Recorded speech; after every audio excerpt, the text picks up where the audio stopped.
പാണ്ഡവരും കൗരവരും യുദ്ധസന്നദ്ധരായി പടക്കളത്തിൽ അണിനിരന്നു. അഗ്നിയിൽ നിന്നും ജനിച്ച ദൃഷ്ടദ്യുമ്നൻ പാണ്ഡവസേനയെയും ജലത്തിൽ നിന്നും ജനിച്ച ഭീഷ്മർ കൗരവസേനയെയും നയിച്ചു. യുദ്ധം തുടങ്ങുന്നതിനു മുൻപായി കുരുക്ഷേത്ര ഭൂമിയിൽ അണിനിരന്ന കൗരവസേനയെ കാണാൻ അർജുനൻ ആഗ്രഹം പ്രകടിപ്പിച്ചു.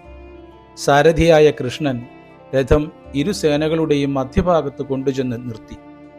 എതിർഭാഗത്ത് തൻ്റെ ജ്യേഷ്ഠന്മാരും അനുജന്മാരും മാതുലന്മാരും ഭാഗിനേയന്മാരും പിതാക്കന്മാരും മുത്തച്ഛന്മാരും ഗുരുനാഥന്മാരും സതീർത്ഥ്യരും ഭാര്യാ സഹോദരന്മാരും പുത്രരും മറ്റു ബന്ധുമിത്രാദികളെയുമായിരുന്നു അർജുനൻ മുൻനിരയിൽ കണ്ടത്. അല്പം മണ്ണിനു വേണ്ടി ഇവരെയെല്ലാം ഇല്ലാതാക്കി നശ്വരമായ രാജപദവി അനുഭവിക്കാൻ ആഗ്രഹിക്കുന്നതിൽ അർത്ഥമില്ല. അത് പാപമാണ്.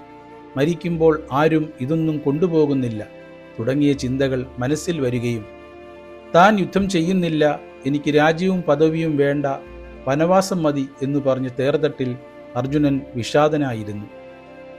വിഷാദനായി തേർത്തട്ടിലിരുന്ന അർജുനനെ അവൻ്റെ സ്വധർമാനുഷ്ഠാനം ചെയ്യാൻ കൃഷ്ണൻ ഉപദേശിക്കുന്നു. അർജുനന് ഭഗവാൻ കൃഷ്ണൻ വേദാന്തങ്ങളുടെയും ഉപനിഷത്തുക്കളുടെയും രഹസ്യങ്ങളടങ്ങിയ ആത്മതത്വജ്ഞാനത്തെയും ഭക്തിയോഗം, കർമ്മയോഗം, ജ്ഞാനയോഗം തുടങ്ങിയ മോക്ഷമാർഗങ്ങളെയും ഉപദേശിച്ചു.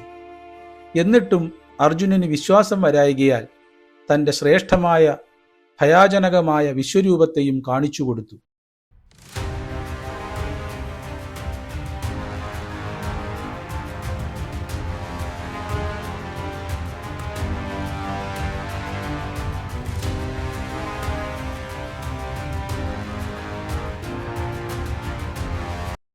മഹാഭാരത യുദ്ധം 1-ാം ദിവസം. ഭീഷ്മരെ ആദ്യമായി നേരിട്ടത് ബാലനായ അഭിമന്യുവായിരുന്നു. ഏറ്റവും പ്രായം കൂടിയവനും പ്രായം കുറഞ്ഞവനും തമ്മിലാണ് ആദ്യ പോരാട്ടം തുടങ്ങിയത്. കൃതവർമാവും ശല്യരും ഭീഷ്മരെ സഹായിക്കാനെത്തി. അഭിമന്യു ക്ഷീണിക്കുന്നത് മനസ്സിലാക്കി ഭാര്യാ സഹോദരന്മാരായ ഉത്തരനും ശ്വേതനും സഹായത്തിനെത്തി.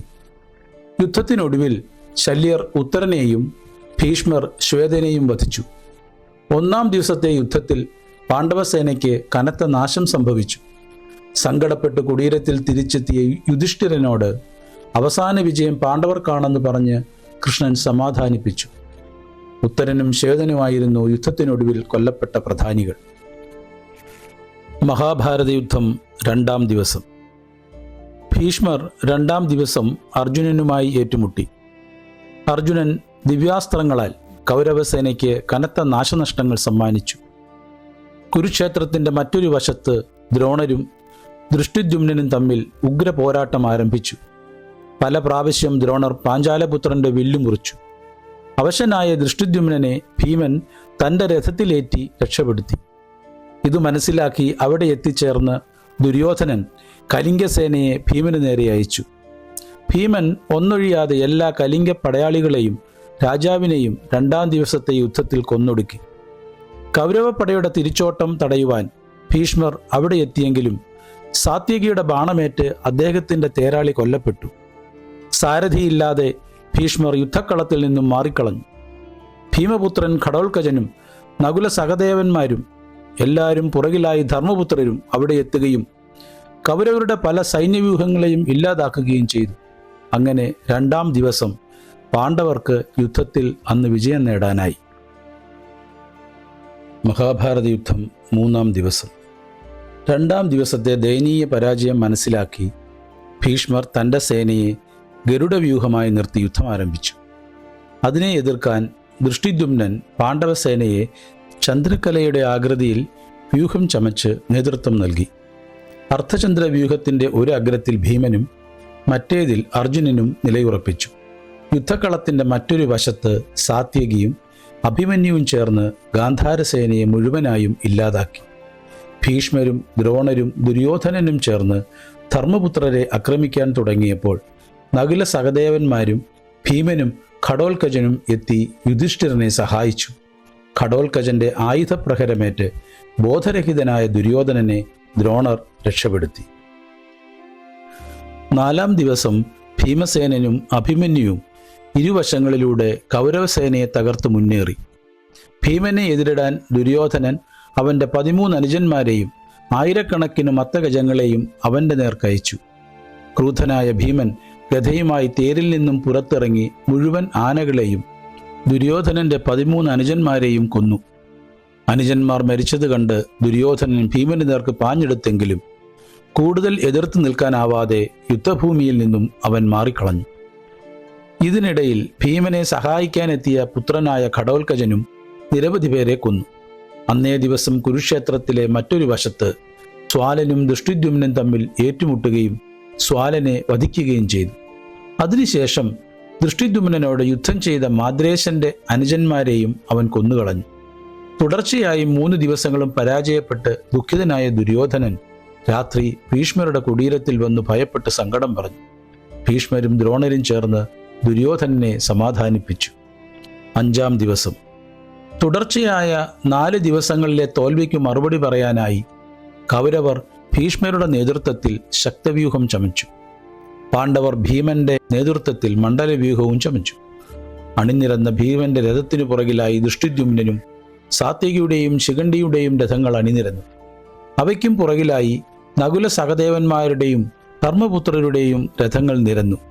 അതിനു പിറകിലായി മറ്റു മുൻനിര യോദ്ധാക്കളും അണിനിരന്നു. ഭീഷ്മർ നിരവധി പാണ്ഡവസേനകളെ ഛിന്നഭിന്നമാക്കി മുന്നേറി. പാണ്ഡവ സൈന്യം പലവസരങ്ങളിലും പിന്തിരിഞ്ഞോടി. പക്ഷേ മധ്യാഹ്നത്തിനു ശേഷം നടന്ന യുദ്ധത്തിൽ അർജുനനും ഭീമനും ചേർന്ന് അനവധി കൗരവസേനകളെ കൊന്നു. 6-ാം ദിവസം ഭീഷ്മർ ക്രൗഞ്ചവ്യൂഹം ചമച്ച് സൈന്യങ്ങളെ അണിനിരത്തി. 5 ദിവസങ്ങൾക്ക് ശേഷം അന്ന് ആദ്യമായി ദ്രോണരെ തോൽപ്പിക്കാൻ പാണ്ഡവസേനയ്ക്കായി. പാണ്ഡവർ ദ്രോണരുടെ രഥം തകർത്തു. അദ്ദേഹം പ്രാണരക്ഷാർത്ഥം അവിടെ നിന്നും ഓടി രക്ഷപ്പെട്ടു. ഭീമനെ പിടിച്ചുകെട്ടാൻ ദുര്യോധനൻ വലിയ സൈന്യവ്യൂഹമാണ് നിയോഗിച്ചത്. അഭിമന്യു സഹായത്തിനു വന്ന് ഭീമനെ അതിൽ നിന്നും രക്ഷിക്കുവാൻ സാധിച്ചു.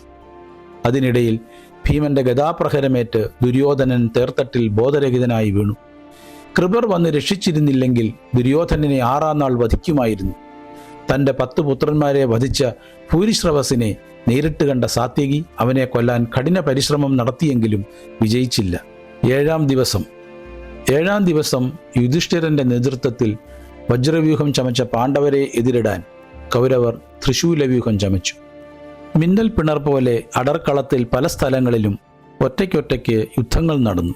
വിരാടനും ദ്രോണരും ഏറ്റുമുട്ടി. വിരാടന്റെ സഹായത്തിനെത്തിയ പുത്രനായ ശംഖനെ ദ്രോണർ വധിച്ചു.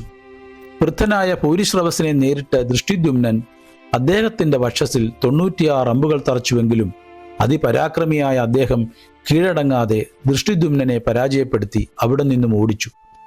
പാണ്ഡവസേനയുടെ അതിപ്രഹരമായ യുദ്ധത്തിൽ വൃദ്ധനായ കൃപാചാര്യർ ബോധരഹിതനായി തേർതട്ടിൽ വീണു. കുരുക്ഷേത്ര യുദ്ധത്തെക്കുറിച്ചുള്ള 1-ാം ഭാഗം ഇവിടെ അവസാനിക്കുന്നു. നന്ദി.